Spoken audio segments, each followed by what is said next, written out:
What is the homeless rate in the Northern Territory? So we have 12 times the national rate of homelessness here in the Northern Territory. So it is worse here than it is anywhere else in Australia. And I think what a lot of people don't know, and again, you and I have we've talked about this before, it impacts young people the most. So under 25 are 50% of our homeless population. And I often think if we're going to think seriously about prevention, we need to be focusing on under 25s. But it's not just under 25s, it's also people who are over 55. We're seeing that cohort increasing when it comes to homelessness. Between the last two census that we had, so 2016 and 2021, that cohort increased 13%. So we're seeing an increase there as well. And you've just got so many people presenting to homelessness services each day in the Northern Territory, and you've got these services who are just doing such incredible work.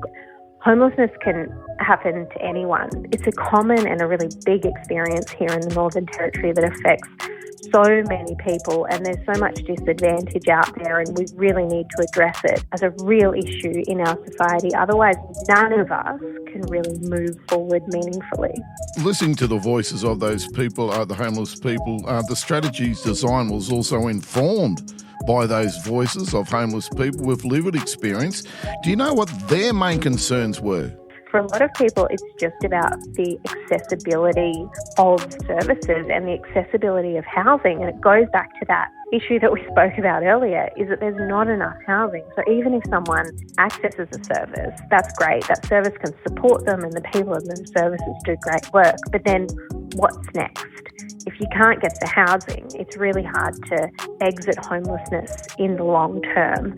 But also the cultural appropriateness of services is something that has been talked about quite a lot. And so that's the direction that the strategy is really keen to take, and to make sure that new services really have, and existing services really have that cultural practice embedded in those services. And so we're going to have, as part of this strategy and as part of the monitoring of this strategy, a lived experience group. And we should call it, whether we call it lived experience or lived expertise, because I think that's what it is. These people are experts in their experience, right? Oh, most definitely, yes. So those experts, we're going to get them to come together and talk about what they really want to see, and do that on a regular basis so that we can make sure that this new homelessness system is really continuously improved by those voices, because that's what needs to be at the core of this.